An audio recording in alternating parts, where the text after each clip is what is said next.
స్టోరీలోకి వెళ్లే ముందు మా ఛానల్ని సబ్స్క్రైబ్ చేయండి. జనసేన సభ్యత్వాలు సరే, ఆ పార్టీకి అసలు ప్రాబ్లం ఇదే.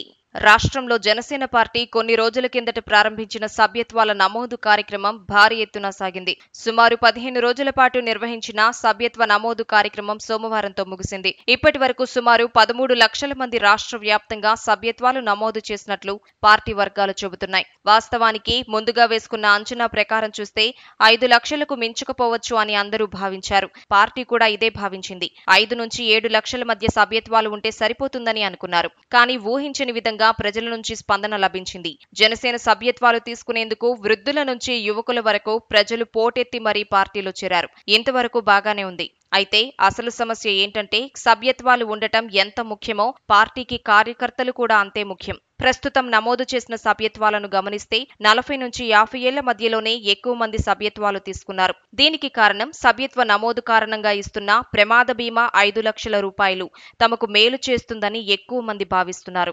అందుకే సభ్యత్వాల నమోదు ఎక్కువగా కనిపిస్తోంది. పార్టీ నాయకులు అంతర్గతంగా చెబుతున్న మాట కూడా ఇదే. పైగా వీరంతా రేపు జెండాలు పట్టుకోవడానికి జేజేలు కొట్టడానికి ముందుకు వచ్చే పరిస్థితి లేదు. కేవలం పవన్ వస్తే మాత్రమే వచ్చే యువత వేరు. ఇతర నాయకులు క్షేత్రస్థాయిలో పర్యటిస్తే వారికి అండగా ఉండే కార్యకర్తలు వేరుగా ఉంటారు. ఈ కార్యకర్తలను పెంచుకోవాల్సిన అవసరం జనసేనకు ఉంది. కానీ కార్యకర్తల విషయాన్ని పక్కన పెట్టి సభ్యత్వాల నమోదుకు మాత్రమే పరిమితమైంది. ఉదాహరణకు ఆమ్ ఆద్మీ పార్టీని తీసుకుంటే రాష్ట్రంలో ఆ పార్టీని 2 లక్షల మంది సభ్యత్వాలు ఉన్నాయి.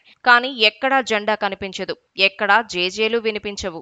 ఆమ్ ఆద్మీ పార్టీ అధినేత కేజ్రీవాల్ ను అరెస్టు చేసినప్పుడు కూడా ఏపీలో ఎవరూ గలం విప్పలేదు. దీనికి కారణం కేవలం సభ్యత్వాలు తీసుకున్నటువంటి వారి వయసు 40 నుంచి 60 ఏళ్ల మధ్య ఉండటమే. వీరికి పార్టీ అంటే ఒక వైట్ కలర్ పార్టీ అన్నట్లుగా భావించటం, అదేవిధంగా పార్టీలో ఉంటే మేధావులుగా గుర్తిస్తారు అని ఒక ప్రచారం ఉండటం వంటివి. అయితే కార్యకర్తలను పెంచుకునేందుకు మాత్రం ఇలాంటి సభ్యత్వాల వల్ల ఎలాంటి ప్రయోజనం లేదనేది 2019 ఎన్నికల్లో 2024 ఎన్నికల్లోనూ ఆమ్ ఆద్మీ పార్టీకి స్పష్టంగా తెలిసింది. మరి ఇలాంటి సభ్యత్వాల్ని జనసేన ముందుకు తీసుకువెళ్తుందా, కార్యకర్తలను పట్టించుకోవటం లేదా అనేది ఇప్పుడు ప్రశ్నగా మారింది. మరి ఈ సమస్యకు పరిష్కారం ఎప్పుడు చూపిస్తారు, ఎలా చూపిస్తారు అనేది వేచి చూడాలి.